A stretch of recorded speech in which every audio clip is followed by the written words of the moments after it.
ये आकाशवाणी का गोरखपुर केंद्र है।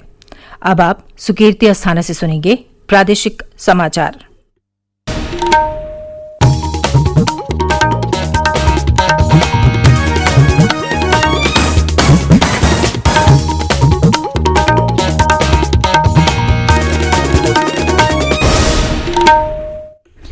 पहले मुख्य समाचार।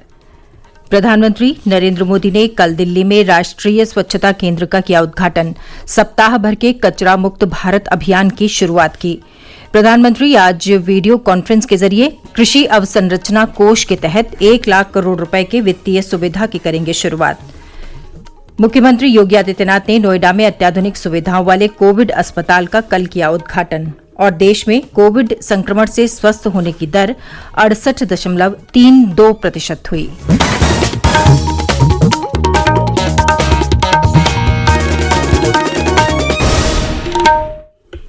और अब समाचार विस्तार से।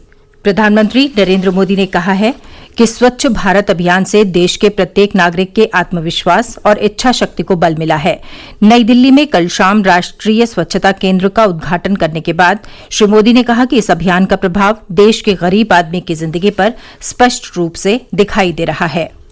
स्वच्छ भारत अभियान ने हर देशवासी के आत्मविश्वास और आत्मबल को एक नई ऊर्जा दी है, नई ताकत दी है, उसको बढ़ाया है। इसका सबसे अधिक लाभ देश के गरीब के जीवन पर दिख रहा है। स्वच्छ भारत अभियान से हमारी सामाजिक चेतना समाज के रूप में हमारे आचार व्यवहार में भी स्थायी परिवर्तन आया है। प्रधानमंत्री ने कहा कि स्वच्छता अभियान से कोरोना वायरस के खिलाफ संघर्ष में महत्वपूर्ण सहायता मिली है। उन्होंने कहा कि अगर कोरोना वायरस 2014 से पहले देश में आया होता तो स्थिति बहुत खराब होती। उन्होंने कहा कि देश की 60% आबादी जब खुले में शौच जाने के लिए मजबूर थी तो सरकार लॉकडाउन लागू नहीं कर पाती। श्री मोदी ने कहा कि पिछले कुछ वर्षों में देश भर में महात्मा गांधी से प्रेरित लाखों लोगों ने स्वच्छ भारत मिशन को अपने जीवन का लक्ष्य बना लिया है। श्री मोदी ने कहा कि गरीबी, कचरा, खुले में शौच जाने की मजबूरी और दूर से पानी भरकर लाने की विवशता जैसी समस्याओं के खिलाफ एक व्यापक भारत छोड़ो अभियान चलाया जा रहा है। प्रधानमंत्री ने भारत को कचरे से मुक्त कराने के लिए 15 अगस्त तक 1 सप्ताह के भारत अभियान की घोषणा की। उन्होंने कहा कि राष्ट्रीय स्वच्छता केंद्र सफाई के प्रति गांधी जी के प्रयासों को श्रद्धांजलि है। आज के ही दिन 1942 में गांधी जी की अगुवाई में आजादी के लिए एक विराट जन आंदोलन शुरू हुआ था। अंग्रेजों भारत छोड़ो का नारा उस दिन लगा था। ऐसे ऐतिहासिक दिवस पर राजघाट के समीप राष्ट्रीय स्वच्छता केंद्र का लोकार्पण अपने आप में बहुत ही प्रासंगिक है। ये केंद्र बापू के स्वच्छाग्रह के प्रति 130 करोड़ भारतीयों की कार्यांजलि है, श्रद्धांजलि है। प्रधानमंत्री ने कहा कि आज के विश्व में महात्मा गांधी से अधिक प्रेरक और कोई नहीं है। उन्होंने कहा कि पूरी दुनिया गांधी जी के जीवन और दर्शन को अपना रही है। उन्होंने कहा कि विश्व भर में गांधी जी की 150वीं जयंती मनाया जाना अभूतपूर्व घटना है। राष्ट्रीय स्वच्छता केंद्र का अवलोकन करने के बाद प्रधानमंत्री ने राष्ट्रीय स्वच्छता केंद्र के एम्फी थिएटर में 36 राज्यों और केंद्र शासित प्रदेशों का प्रतिनिधित्व करने वाले 36 स्कूली विद्यार्थियों के साथ बातचीत की। प्रधानमंत्री नरेंद्र मोदी द्वारा राष्ट्रीय स्वच्छता केंद्र के उद्घाटन के बाद शहरी विकास संसदीय समिति के अध्यक्ष और डुमरियागंज के सांसद जगदम्बिका पाल ने कहा कि ये केंद्र स्वच्छता को लेकर लोगों को जागरूक करने में बेहद कारगर सिद्ध होगा। श्री पाल ने कहा, प्रधानमंत्री जी ने राष्ट्रीय स्वच्छता केंद्र का उद्घाटन किया है और जिस तरह से अपील किया है उसमें देश के 130 करोड़ देशवासियों को भी उन्होंने सहभागिता की अपील की है। स्वच्छता अभियान में उन्होंने केवल ये नहीं कहा कि शासकीय लोग या केवल प्रशासन के लोग या इससे संबंधित उन्हीं का दायित्व है सफाई कर्मी या स्वच्छाग्रही लोग। उन्होंने कहा कि ये पूरे देश के लोगों का दायित्व है। तो अवेयरनेस तो निश्चित तौर से बढ़ाएगा क्योंकि इस केंद्र के माध्यम से जब पूरे देश में एक लगातार अभियान चलेगा स्वच्छता का। प्रधानमंत्री नरेंद्र मोदी आज वीडियो कॉन्फ्रेंस के जरिए कृषि अवसंरचना कोष के तहत 1,00,000 करोड़ रुपए की वित्तीय सुविधा की शुरुआत करेंगे।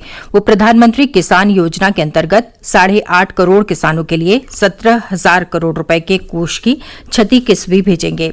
केंद्रीय कृषि और किसान कल्याण मंत्री नरेंद्र सिंह तोमर भी इस अवसर पर मौजूद रहेंगे।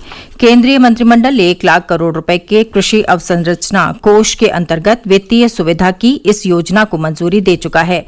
ये कोष फसल कटाई के बाद प्रबंधन के आधारभूत ढांचे और शीत भंडारण, संग्रह केंद्रों तथा प्रसंस्करण इकाइयों जैसी सामुदायिक कृषि परिसंपत्तियों के विकास के लिए होगा। ये सुविधाएं उपलब्ध होने से किसानों को अपनी उपज की अधिक कीमत मिल सकेगी। प्रादेशिक समाचार आप आकाशवाणी गोरखपुर से सुन रहे हैं। अगला समाचार इस ब्रेक के बाद। प्रादेशिक समाचारों के बुलेटिन में आपका फिर स्वागत है। मुख्यमंत्री योगी आदित्यनाथ ने कल गौतम बुद्ध नगर में नोएडा के सेक्टर 39 में अत्याधुनिक सुविधाओं वाले 400 बिस्तर के समर्पित कोविड-19 अस्पताल का उद्घाटन किया। हमारे संवाददाता ने बताया कि मुख्यमंत्री ने जिले में कोविड की स्थिति की भी समीक्षा की। अत्याधुनिक सुविधाओं से लैस ये अस्पताल टाटा ट्रस्ट और बिल तथा मिलिंडा गेट्स फाउंडेशन की मदद से तैयार किया गया है। नोएडा का ये 400 बेड का अस्पताल राज्य में सबसे ज्यादा बेडों वाला कोविड के लिए समर्पित सरकारी अस्पताल है। 8 मंजिला इस अस्पताल में खुद की डायग्नोस्टिक लैब और ब्लड बैंक भी है और ये कोविड के मरीजों के लिए नोएडा जैसे शहर में एक प्रीमियम सुविधाओं वाला अस्पताल बन गया है। सुशील चंद्र तिवारी, आकाशवाणी समाचार, लखनऊ।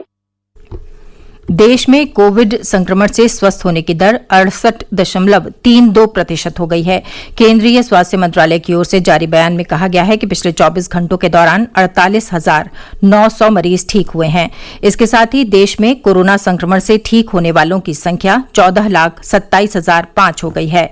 इस समय देश में कोरोना के 6,19,088 मरीजों का इलाज चल रहा है, जो कुल संक्रमित लोगों का 29.64% है। सभी मरीज अस्पतालों में चिकित्सा निगरानी में या घर पर ही पृथकवास में रह रहे हैं। प्रदेश के स्वास्थ्य विभाग की रिपोर्ट के अनुसार अब तक राज्य में 29,96,406 लोगों का कोरोना वायरस टेस्ट किया गया, जिसमें से 1,18,038 पॉजिटिव केस पाए गए। इस समय राज्य में टेस्ट की पॉजिटिविटी दर 3.9% है, जो अन्य राज्यों की तुलना में काफी कम है।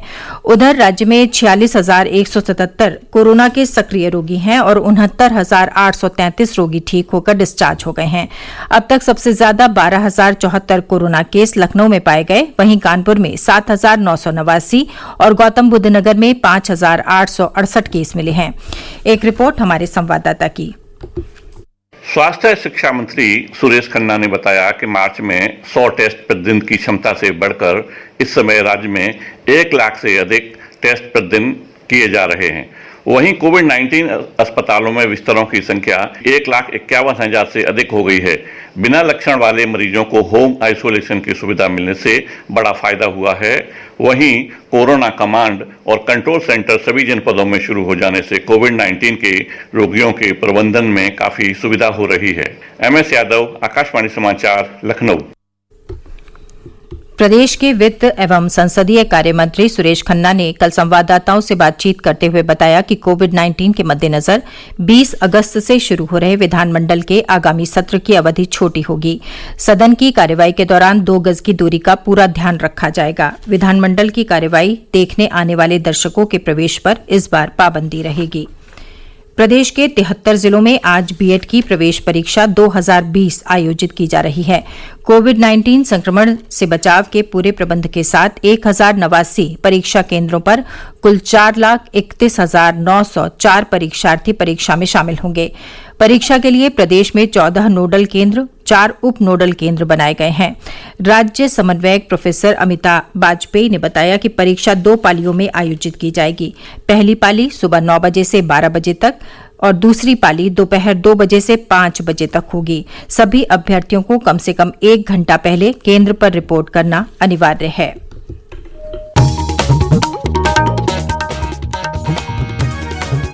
और अंत में इस बुलेटिन के मुख्य समाचार एक बार फिर। प्रधानमंत्री नरेंद्र मोदी ने कल दिल्ली में राष्ट्रीय स्वच्छता केंद्र का किया उद्घाटन। सप्ताह भर के कचरा मुक्त भारत अभियान की शुरुआत की। प्रधानमंत्री आज वीडियो कॉन्फ्रेंस के जरिए कृषि अवसंरचना कोष के तहत 1 लाख करोड़ रुपए की वित्तीय सुविधा की करेंगे शुरुआत। मुख्यमंत्री योगी आदित्यनाथ ने नोएडा में अत्याधुनिक सुविधाओं वाले कोविड अस्पताल का कल किया उद्घाटन। और देश में कोविड संक्रमण से स्वस्थ होने की दर 68.32% हुई। इसके साथ ये समाचार बुलेटिन समाप्त हुआ। नमस्कार।